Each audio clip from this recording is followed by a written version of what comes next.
Hello साथियों, जय हिंद। मैं आप सभी का भारतपुर के ऑफिशियल यूट्यूब चैनल पर एक बार फिर स्वागत करता हूं। दोस्तों, आज हम लोग स्टैटिक जीके का वीडियो नंबर 25 शुरू करने जा रहे हैं। तो दोस्तों, चलिए देखते हैं कि वीडियो नंबर 25 में किस प्रकार के प्रश्न दिए गए हैं। आइए दोस्तों एक बार फिर से देखते हैं।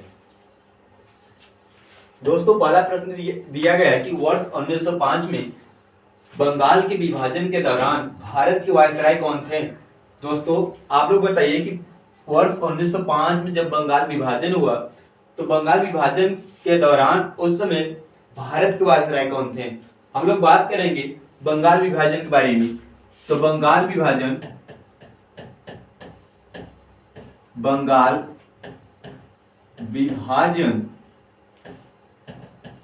बंगाल विभाजन सन 1905 में हुआ। सन 1905 में हुआ। उस समय भारत के वायसराय लॉर्ड कर्जल थे। कौन थे दोस्तों? लॉर्ड कर्जल थे। तो उस समय लॉर्ड कर्जल थे।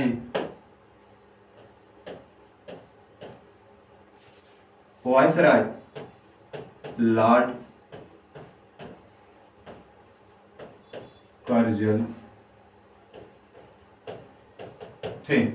तो दोस्तों, प्रश्न पूछा कि वर्ष 1905 में बंगाल विभाजन के दौरान भारत के वायसराय कौन थे। तो वर्ष 1905 में जब बंगाल का विभाजन हुआ तो उस समय भारत का वायसराय लॉर्ड कर्जल था। कौन था? लॉर्ड कर्जल था। दोस्तों, लॉर्ड कर्जल का एक प्रसिद्ध नारा था। इसका एक नारा तो नारा लॉर्ड कर्जल का एक प्रसिद्ध नारा था, होठ डालो राज करो, होठ डालो राज करो। दोस्तों, यह प्रश्न कई बार एग्जाम में पूछा गया है कि भारत के कौन से वायसराय ने होठ डालो राज करो का नारा दिया था। तो भारत के वायसराय लॉर्ड कर्जल थे जिन्होंने होठ डालो राज करो का नारा दिया था। बंगाल विभाजन कब हुआ? तो बंगाल विभाजन सन 1905 में हुआ और उस समय भारत के वायसराय लॉर्ड कर्जल थे। दोस्तों, चलिए देखते हैं कि लॉर्ड कर्जल किस ऑप्शन में दिया गया। पहला दिया गया लॉर्ड कर्जल, तो पहला ही ऑप्शन क्या हो जाएगा? एकदम सही हो जाएगा। दोस्तों, प्रश्न नंबर 1 का ऑप्शन नंबर एक क्या हो जाएगा? बिल्कुल सही हो जाएगा। भारत के वायसराय सन 1905 में कौन थे? तो लॉर्ड कर्जल थे। उस समय बंगाल का विभाजन हुआ सन 1905 में, तो उस समय भारत के वायसराय लॉर्ड कर्जल थे। तो प्रश्न नंबर 1 का ऑप्शन नंबर ए क्या हो जाएगा? सही हो जाएगा। दोस्तों, चलिए हम लोग चलते हैं अपने अगले प्रश्न की ओर।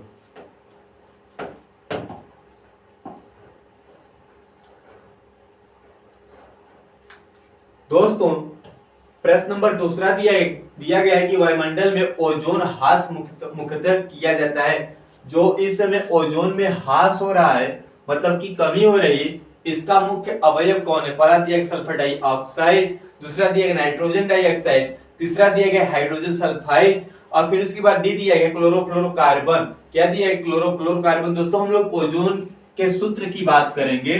तो ओजोन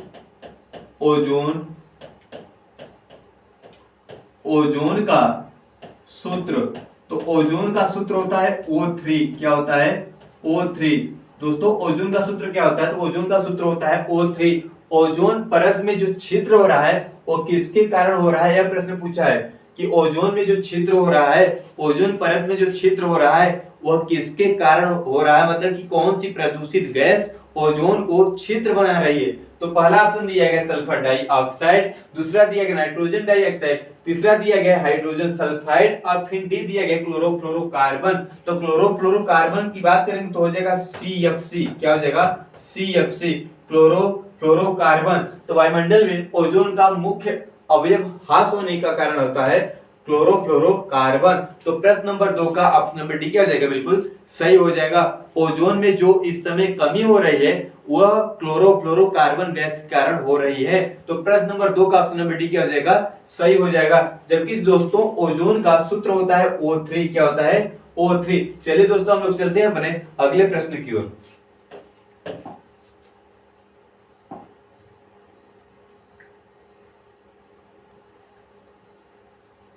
दोस्तों प्रश्न नंबर 3 दिया गया है, आप लोग इसका आंसर करेंगे। प्रश्न नंबर 3 का सभी लोग आंसर करेंगे कि उत्तर प्रदेश के किस जिले में सबसे कम वर्षा होती है। उत्तर प्रदेश का ऐसा कौन सा जिला है जहां पर सर्वाधिक कम वर्षा होती है, मतलब कि उत्तर प्रदेश का ऐसा कौन सा जिला है जहां सबसे कम वर्षा होती है। आप लोग इसका आंसर करिएगा। यदि हम बात करेंगे उत्तर प्रदेश का, उत्तर प्रदेश का ऐसा जिला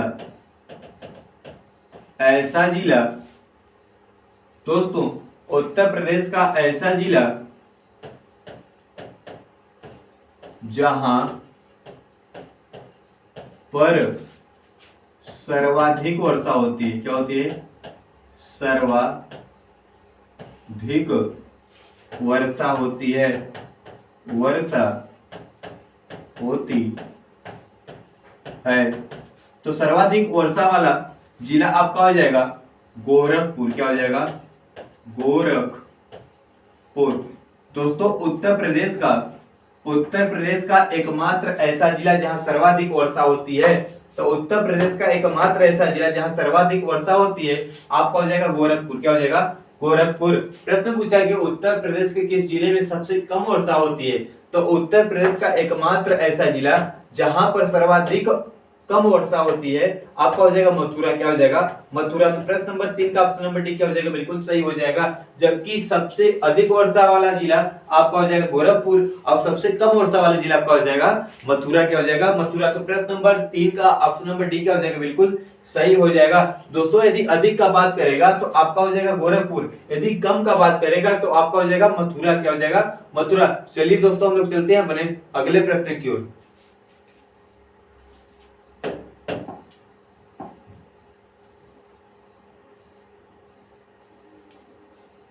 दोस्तों प्रश्न नंबर 4 दिया गया है,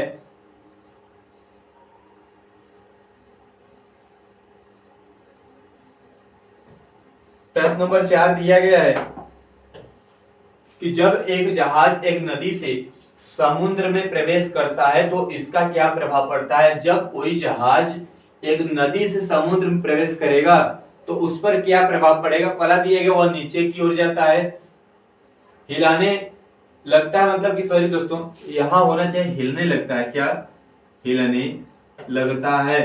फिर उसके बाद दिया है वो थोड़ा सा ऊपर उड़ता है। फिर डी दिया गया वह हिचकोले मारता है। मतलब कि दोस्तों आप लोग को बताइए कि जब एक जहाज एक नदी से समुद्र की ओर जाएगा तो उस पर क्या प्रभाव पड़ेगा। जब भी कोई जहाज एक नदी से समुद्र में प्रवेश करता है तो थोड़ा ऊपर उठता है, क्या ऊपर उठता है, थोड़ा ऊपर उठता है। दोस्तों जब भी कोई एक मतलब कि जहाज नदी से समुद्र में प्रवेश करता है तो मतलब कि नदी से समुद्र की अपेक्षा वो क्या होगा, थोड़ा ऊपर उठेगा, कहाँ उठेगा, थोड़ा ऊपर उठेगा।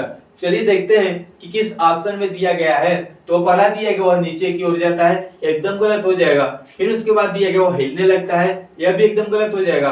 दोस्तों प्रश्न नंबर सी दिया गया, ऑप्शन नंबर सी दिया गया कि वो थोड़ा सा ऊपर उठता है। तो जब भी कोई जहाज नदी से समुद्र में प्रवेश करता है तो वह थोड़ा ऊपर की ओर उठता है, कहाँ उठता है, थोड़ा ऊपर की ओर उठता है। तो प्रश्न नंबर दोस्तों 4 का ऑप्शन नंबर सी क्या हो जाएगा, सही हो जाएगा। चलिए दोस्तों हम लोग चलते हैं अपने अगले प्रश्न की ओर।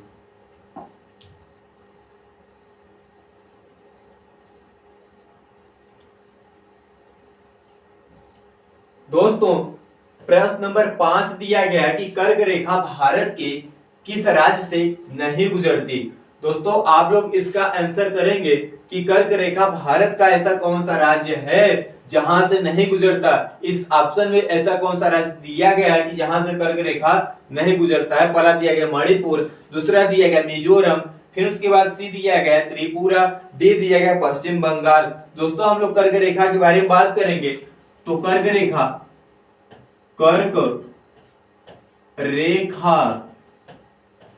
भारत के कर्क रेखा भारत के 8 राज्यों से गुजरता है। कितने राज्यों से? 8 राज्यों से गुजरता है। दोस्तों जो कर्क रेखा भारत के 8 राज्यों से गुजरता है। दोस्तों हम लोग 8 राज्य के बारे में बात करेंगे। दोस्तों हम लोग 8 राज्य के बारे में बात करेंगे तो एक आपका ट्रिक हो जाता है। क्या होता है? ट्रिक। वो ट्रिक का नाम हम बता रहे हैं कि यदि आप लोग 8 राज्यों का नाम जानना चाहते हैं तो ट्रिक के माध्यम से जान सकते हैं। ट्रिक आपका हो जाता है मगरमच्छ झपटा।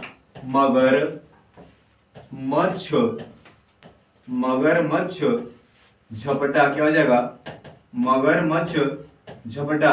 तो दोस्तों इस ट्रिक के माध्यम से हम लोग भारत के 8 राज्य का नाम ज्ञात कर सकते हैं कि भारत का 8 ऐसा कौन सा राज्य है जहां से कर्क रेखा गुजरता है। पहला दिया गया मतलब कि म की बात करें तो पहला आपका हो जाएगा मिजोरम। क्या हो जाएगा?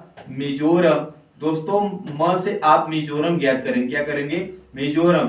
फिर उसके बाद दूसरा आपका दिया गया ग मतलब आपका हो गया गुजरात। क्या हो गया? गुजरात। फिर उसके बाद तीसरे की हम लोग बात करेंगे। फिर दिया गया र मतलब आपका हो जाएगा राजस्थान। क्या हो जाएगा? राजस्थान। दोस्तों तीसरा राज्य आपका हो गया राजस्थान। फिर उसके बाद आपका चौथा हो जाता है, चौथा दिया गया म, इस मतलब कि जो दूसरा म दिया गया दोस्तों ये हो जाएगा आपका मध्य प्रदेश। क्या हो जाएगा? मध्य प्रदेश। कौन सा प्रदेश हो जाएगा? मध्य प्रदेश। फिर पांचवा के बारे में हम लोग बात करेंगे। फिर दिया छ मतलब कि दोस्तों हो जाएगा छत्तीसगढ़। क्या हो जाएगा? छ मतलब हो जाएगा छत्तीसगढ़। फिर उसके बाद दिया गया झ। यदि हम लोग झ की बात करेंगे तो छठवां आपका हो जाएगा झारखंड।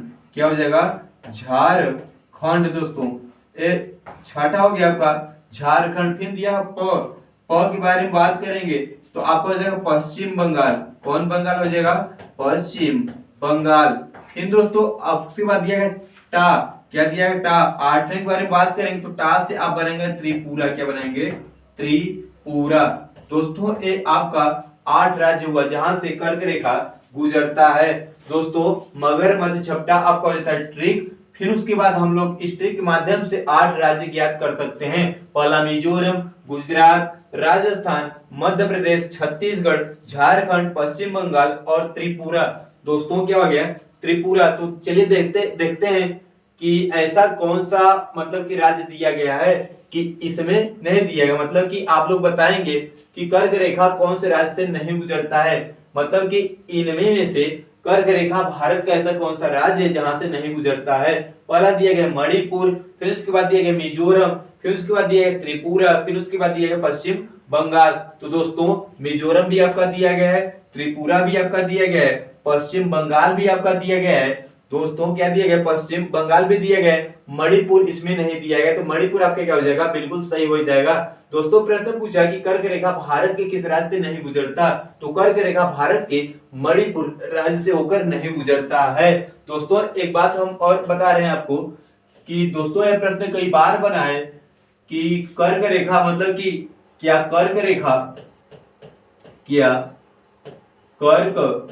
रेखा उत्तर प्रदेश राज्य से होकर गुजरता है कि नहीं, उत्तर प्रदेश राज्य से होकर गुजरता है कि नहीं। तो दोस्तों कर्क रेखा उत्तर प्रदेश राज्य से होकर नहीं गुजरता है। प्रश्न कई बार पूछा है यदि इस ऑप्शन में मणिपुर के स्थान पर उत्तर प्रदेश आ जाता तो उत्तर प्रदेश भी आपका सही हो जाता। कर्क रेखा उत्तर प्रदेश राज्य से होकर नहीं गुजरता है। तो कर्क रेखा सिर्फ 8 राज्यों से होकर गुजरता है जो इस प्रकार दिया गया है। मिजोरम, गुजरात, राजस्थान, मध्य प्रदेश, छत्तीसगढ़, झारखंड, पश्चिम बंगाल और त्रिपुरा। कौन? त्रिपुरा। दोस्तों हम लोग बात करेंगे कर्क रेखा किस नदी को 2 बार काटती है। बात करेंगे कि कर्क रेखा मतलब कि कौन सी नदी को 2 बार काटती है। दोस्तों आप लोग इसका आंसर करेंगे कि भारत की ऐसी कौन सी नदी है, भारत की ऐसी कौन सी नदी है जिसे कर्क रेखा 2 बार काटती है। क्या करती है, 2 बार काटती है। दोस्तों हम यहां लिख दे रहे हैं, आप लोग समझिए थोड़ा।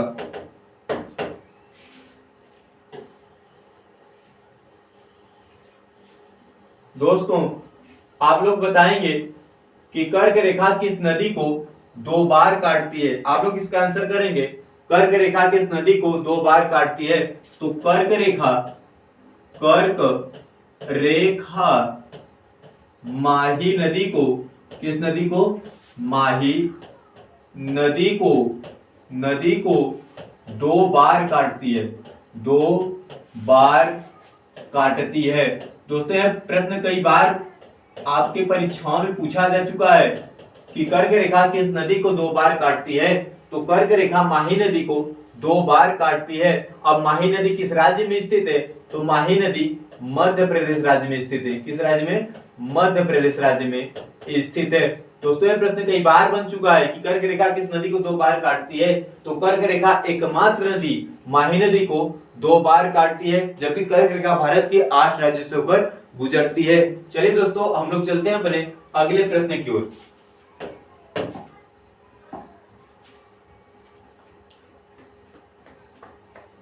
दोस्तों प्रश्न नंबर 6 का आंसर करेंगे आप लोग। प्रश्न नंबर 6 का आप लोग आंसर करेंगे कि चोरी चोरा का कांड के बाद गांधी ने, चोरी चोरा का कांड के बाद गांधी जी ने स्थगित कर दिया। मतलब कि चोरी चोरा घटना के बाद गांधी जी ने कौन सा आंदोलन स्थगित कर दिया। चोरी चोरा कांड की बात हम लोग करेंगे तो चोरी चोरा की घटना 5 फरवरी सन 1922 में हुई, सन 1922 में हुई। और यह घटना उत्तर प्रदेश के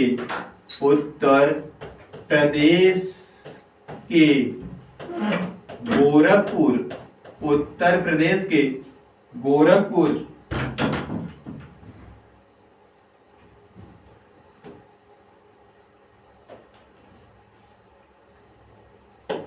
उत्तर प्रदेश के गोरखपुर जिले में हुआ, उत्तर प्रदेश के गोरखपुर जिले में हुआ। दोस्तों चोरी चोरा की घटना 5 फरवरी 1922 में हुई। 5 फरवरी 1922 में चोरी चोरा की घटना हुई। और किस स्थान पर हुई, तो यह उत्तर प्रदेश के गोरखपुर नामक जिले में हुआ था। दोस्तों प्रश्न पूछा कि चोरी चोरा का कांड के बाद गांधी जी ने कौन सा आंदोलन स्थगित कर दिया। तो चोरी चोरा घटना के बाद गांधी जी ने 12 फरवरी सन 1922 को, 12 फरवरी सन 1922 को असहयोग आंदोलन को स्थगित कर दिया था। कौन सा आंदोलन, असहयोग आंदोलन को स्थगित कर दिया था। दोस्तों तो हम लोग क्या देखें कि चोरी चोरा का कांड के बाद गांधी जी ने स्थगित कर दिया। तो गांधी जी ने 12 फरवरी 1922 को असहयोग आंदोलन को रद्द कर दिया। कौन सा आंदोलन, असहयोग आंदोलन को रद्द कर दिया। पहला दिया गया सविनय अवज्ञा आंदोलन, बी दिया खिलाफत आंदोलन, सी दिया गया है असहयोग आंदोलन। तो असहयोग आंदोलन आपका क्या हो जाएगा, सही हो जाएगा। जबकि चोरी चोरा का घटना 5 फरवरी 1922 को हुई। और यह कहां पर हुई, तो यह उत्तर प्रदेश के गोरखपुर नामक जिले में हुआ था। और दोस्तों जिसके कारण महात्मा गांधी जी ने भयभीत होकर, मतलब डर कर 12 फरवरी 1922 को असहयोग आंदोलन को रद्द कर दिया था। तो दोस्तों मतलब कि प्रश्न नंबर 6 का ऑप्शन नंबर सी क्या हो जाएगा, सही हो जाएगा। चलिए हम लोग चलते हैं अपने अगले प्रश्न की ओर। दोस्तों प्रश्न नंबर 7 का आंसर करेंगे आप लोग कि गोल क्रांति का संबंध किससे है। गोल क्रांति का संबंध किससे है। पहला दिया टमाटर उत्पादन, बी दिया गया है आलू उत्पादन, सी दिया गया अंडा उत्पादन और डी दिया गया शलजम उत्पादन। टमाटर की बात करेंगे तो आपका हो जाएगा लाल क्रांति। तो लाल क्रांति का संबंध किससे है, तो लाल क्रांति का संबंध आपका हो जाएगा किससे, टमाटर से। दोस्तों यदि पूछ लेता मांस, मतलब कि टमाटर और मांस मतलब कि जो टमाटर और मांस का जो संबंध है, तो टमाटर और मांस का संबंध लाल क्रांति से, किससे? लाल क्रांति से। प्रश्न पूछा कि गोल क्रांति का संबंध किससे है? तो गोल क्रांति का संबंध आलू से, किससे? आलू से है। तो गोल क्रांति का संबंध आपको देते हैं आलू का, मतलब कि प्रश्न नंबर 7 का ऑप्शन नंबर बी क्या हो जाएगा? बिल्कुल सही हो जाएगा। आलू मतलब कि जो है आलू का संबंध गोल क्रांति से हो जाता है, जबकि मांस और टमाटर का संबंध लाल क्रांति से हो जाता है। चलिए दोस्तों हम लोग चलते हैं अपने अगले प्रश्न की ओर।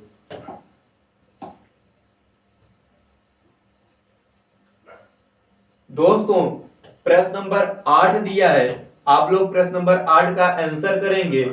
प्रश्न नंबर 8 दिया है कि सूर्य मंदिर, क्या दिया गया कि सूर्य मंदिर स्थित है। सूर्य मंदिर कहां पर स्थित है? दोस्तों एक होता है स्वर्ण मंदिर, क्या होता है? स्वर्ण मंदिर। स्वर्ण मंदिर की हम लोग बात करेंगे तो स्वर्ण मंदिर पंजाब राज्य के, पंजाब राज्य के अमृतसर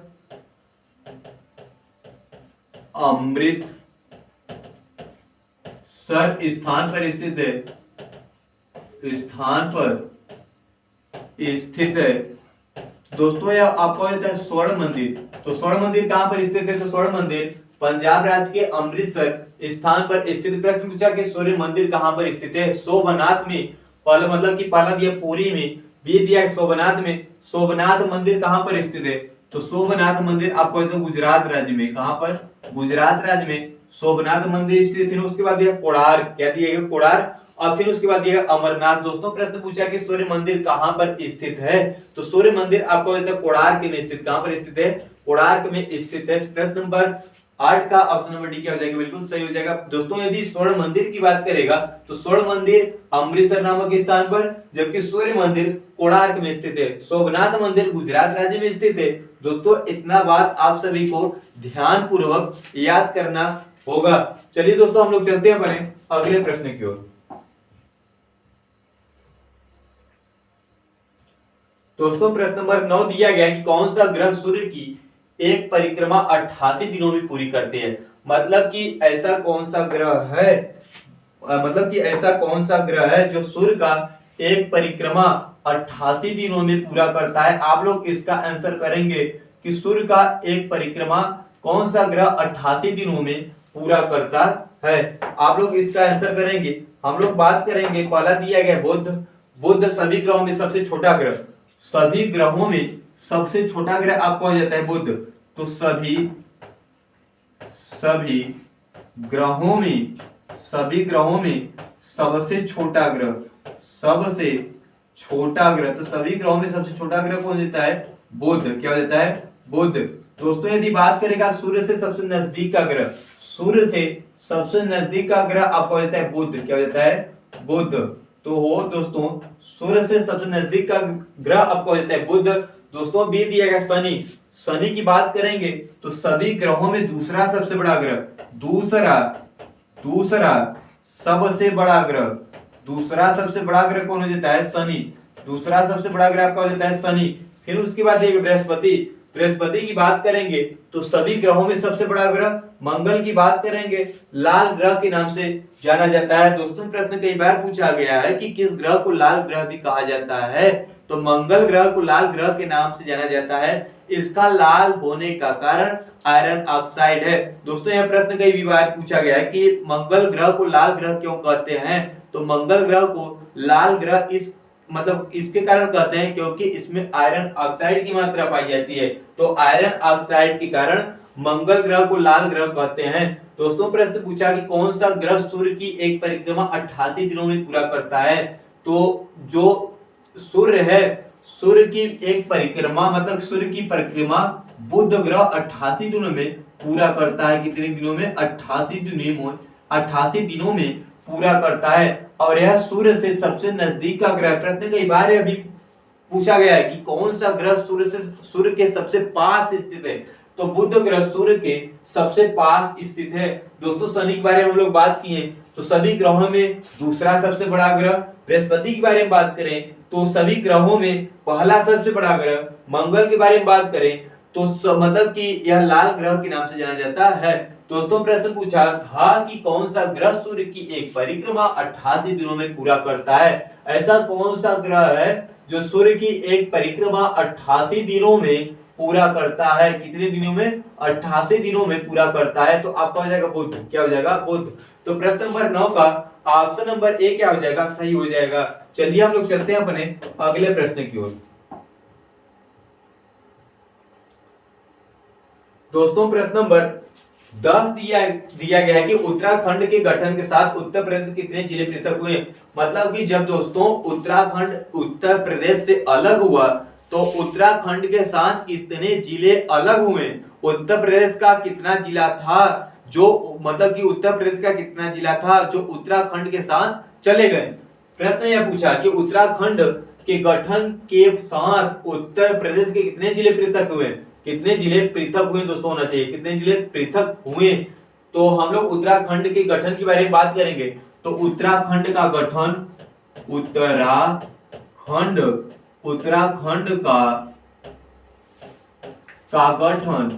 उत्तराखंड का गठन 9 नवंबर 2000 में हुआ। कब हुआ? 9 नवंबर 2000 में हुआ। उस समय उत्तर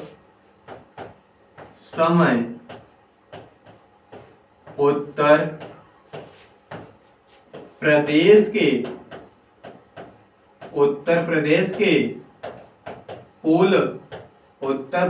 कुल 13 जिले अलग हुए। कितने जिले? 13 जिले अलग हुए। दोस्तों उत्तराखंड के गठन के बाद उत्तराखंड का गठन 9 नवंबर 2000 में हुआ और उस समय उत्तराखंड के साथ 13 जिले शामिल हुए जो उत्तर प्रदेश के थे। तो चलिए देखते हैं कि 13 किस ऑप्शन में दिया गया है। तो पहला दिया गया है 15 और दूसरा दिया गया 13। दोस्तों प्रश्न नंबर 10 का ऑप्शन नंबर बी क्या हो जाएगा? बिल्कुल सही हो जाएगा। उत्तराखंड का गठन 9 नवंबर 2000 में हुआ। उस समय उत्तर प्रदेश के कुल 13 जिले उत्तर प्रदेश से अलग हुए जो उत्तराखंड के साथ जाकर शामिल हो गए। दोस्तों चलिए हम लोग चलते हैं अपने अगले प्रश्न की ओर।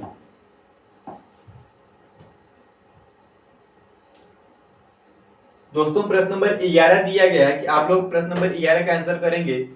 प्रश्न नंबर 11 दिया गया है दोस्तों, प्रश्न नंबर 11 दिया गया कि पद्माकर किसकी रचना है? पद्माकर किसकी रचना है? आप लोग आंसर करिए कि पद्माकर किसकी रचना है। पहला दिया कबीर। क्या दिया? कबीर। कबीर के बारे में बात करेंगे हम लोग। तो एक आपका हो जाएगा साखी। क्या हो जाएगा? साखी। क्या हो जाएगा? साखी। प्रश्न कई बार पूछा है कि साखी किसकी रचना है? कबीर की रचना। एक हो गई आपका साखी। फिर उसके बाद दिया गया है क्या दिया गया? शबद। क्या दिया गया है? शबद। एक हो गया साखी, एक हो गया शबद। हो जाएगा शबद। दोस्तों जो कबीर की रचना है एक हो गया साखी, एक हो गया शबद। फिर उसके बाद आपका हो जाता है रामायणी। क्या हो जाता है? रामायणी। एक हो गया आपका रामायणी। तो दोस्तों साखी, शबद, रामायणी किसकी रचना है? तो साखी, शबद, रामायणी कबीर दास की रचना है। बी दिया गया जायसी। फिर उसके बाद सी दिया गया सूरदास। सूरदास के बारे में बात करेंगे तो सूरसागर और साहित्य लहरी। तो सूरसागर कामा साहित्य लहरी। तो सूरसागर और साहित्य लहरी किसकी रचना है? तो सूरसागर साहित्य लहरी सूरदास की रचना है। फिर उसके बाद तुलसीदास। तुलसीदास के बारे में बात करेंगे तो एक आपका हो गया गीतावली। क्या हो गया? गीतावली। और एक आपका हो गया कवितावली। क्या हो गया? कवितावली। और एक आपका हो गया रामचरितमानस। रामचरितमानस। क्या हो गया? रामचरितमानस।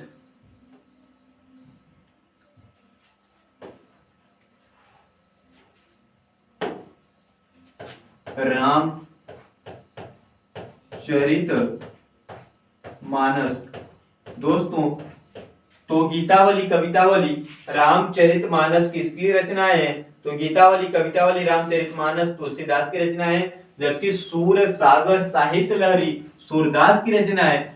साखी, शबद, रामायणी। तो साखी, शबद, रामायणी कबीर दास की रचना है। प्रश्न पूछा कि पद्माकर किसकी रचना है? तो पद्माकर मलिक मोहम्मद जायसी जी की रचना है। दोस्तों यह प्रश्न कई बार आपके एग्जाम में पूछ चुका है कि पद्माकर किसकी रचना है, तो पद्माकर मलिक मोहम्मद जायसी जी की रचना है। तो प्रश्न नंबर 11 का ऑप्शन नंबर बी क्या हो जाएगा, बिल्कुल सही हो जाएगा। चलिए दोस्तों हम लोग चलते हैं अपने अगले प्रश्न की ओर।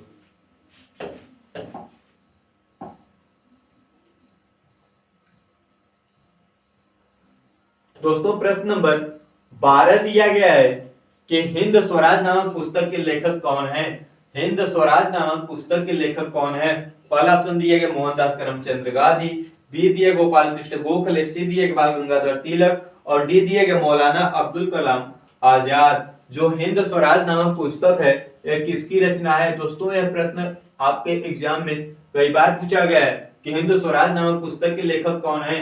तो हिंद स्वराज नामक पुस्तक के लेखक मोहनदास करमचंद गांधी हो जाते हैं। कौन हो जाते हैं, मोहनदास करमचंद गांधी हिंद स्वराज नामक पुस्तक के लेखक हो जाते हैं। दोस्तों प्रश्न नंबर 12 का ऑप्शन नंबर ए क्या हो जाएगा, सही हो जाएगा। चलिए हम लोग चलते हैं अपने अगले प्रश्न की ओर।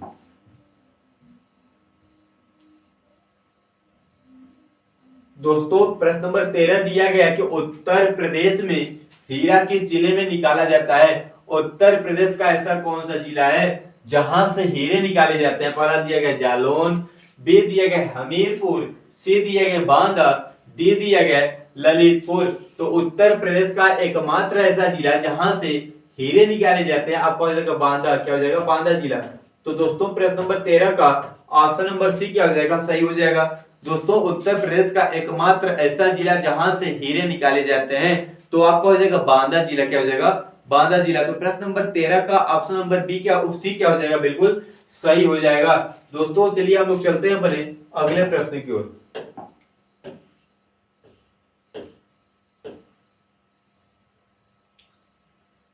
दोस्तों प्रश्न नंबर 14 दिया गया है कि भारत का सबसे बड़ा बैंक है। दोस्तों आप लोग प्रश्न नंबर 14 का आंसर करेंगे कि भारत का सबसे बड़ा बैंक कौन सा है। पहला दिया गया है भारतीय रिजर्व बैंक, मतलब कि आपका हो जाता है आरबीआई। क्या हो जाता है, आरबीआई को बैंकों का बैंक कहा जाता है। क्या कहा जाता है, बैंकों का बैंक। किस बैंक को कहा जाता है, तो बैंकों का बैंक आरबीआई को कहा जाता है। उसके बाद दिया गया भारतीय स्टेट बैंक, मतलब आपका हो जाता है एसबीआई। क्या हो जाता है, एसबीआई। एसबीआई की स्थापना आपका हुआ था 1955 को, जबकि आरबीआई का स्थापना हुआ था 1935 में। दोस्तों एसबीआई का पुराना नाम क्या था, आप लोग इसका आंसर करेंगे कि एसबीआई का पुराना नाम क्या था। दोस्तों इस प्रश्न का आंसर आप लोग करेंगे कि एसबीआई का पुराना नाम क्या था और भारत का सबसे बड़ा बैंक कौन सा है। दोनों प्रश्न का आंसर आप लोग करेंगे कि एसबीआई का पुराना नाम क्या था और भारत का सबसे बड़ा बैंक कौन सा है। दोस्तों हम लोग बात करेंगे एसबीआई का पुराना नाम, तो एसबीआई का पुराना नाम इंपीरियल बैंक था। क्या था, इंपीरियल बैंक। दोस्तों ये प्रश्न कई बार पूछा गया कि एसबीआई का पुराना नाम क्या था, तो एसबीआई का पुराना नाम इंपीरियल बैंक था। दोस्तों प्रश्न पूछा है कि भारत का सबसे बड़ा बैंक है, तो भारत का सबसे बड़ा बैंक भारतीय स्टेट बैंक हो जाता है। प्रश्न नंबर 14 का ऑप्शन नंबर बी क्या हो जाएगा, सही हो जाएगा। दोस्तों भारत का सबसे बड़ा बैंक, तो भारत का सबसे बड़ा बैंक आपका हो जाता है भारतीय स्टेट बैंक। चलिए हम लोग चलते हैं अपने अगले प्रश्न की ओर।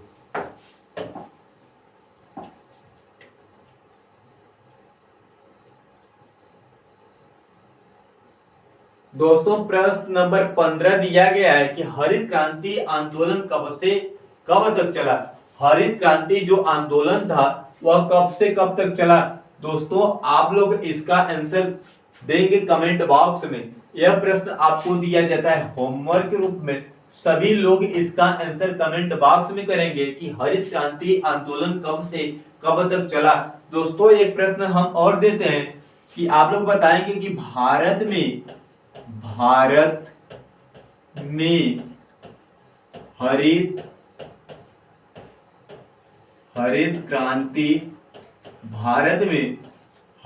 क्रांति का जनक किसे कहा जाता है। जनक किसे कहा जाता है। दोस्तों इस प्रश्न का आंसर आप भी कमेंट बॉक्स में देंगे। इस प्रश्न का आंसर भी आप लोग कमेंट बॉक्स में देंगे। तो प्रश्न दोनों मतलब कि प्रश्न नंबर 15 का और प्रश्न नंबर 16 हम इसको मान लेते हैं। प्रश्न नंबर 16 का आप लोग आंसर करेंगे कि हरित क्रांति आंदोलन कब से कब तक चला, फिर उसके बाद भारत में हरित क्रांति का जनक किसे कहा जाता है। दोनों प्रश्नों का आप लोग आंसर कमेंट बॉक्स में देंगे। दोस्तों चलिए हम लोग चलते हैं अपने अगले। दोस्तों ये प्रश्न यहाँ पर समाप्त होता है। दोस्तों कल के प्रश्नों का जवाब देने वाले जो बच्चे थे कि मतलब कि कल के प्रश्न का जो आंसर दिए थे वो बच्चे इस प्रकार थे। हम बताते हैं कि जो बच्चे आंसर दिए थे, पहला आपका था सूरज दुबे, दूसरा आपका था रविंद्र यादव, महेश यादव, सतीश यादव, फिर उसके बाद आपका था दोस्तों उसके बाद था अग्रिमा दुबे, दीक्षा दुबे, खुशी गुप्ता, वैष्णवी पाठक, फिर उसके बाद आप मतलब कि जो दोस्तों हिमांशु कुमार हो जाता है। दोस्तों ये बच्चे ऐसे बच्चे हैं जिन्होंने हर मतलब कि प्रश्न का सही और सटीक जवाब दिया है। दोस्तों हमें उम्मीद है कि आप लोग भी इस प्रश्न का आंसर देंगे ताकि हम कल के वीडियो में आप सभी का नाम बता सकें कि किन किन बच्चों ने इस प्रश्न का आंसर दिया है। दोस्तों मिलते हैं अगले नेक्स्ट वीडियो में, तब तक के लिए आप सभी को जय हिंद।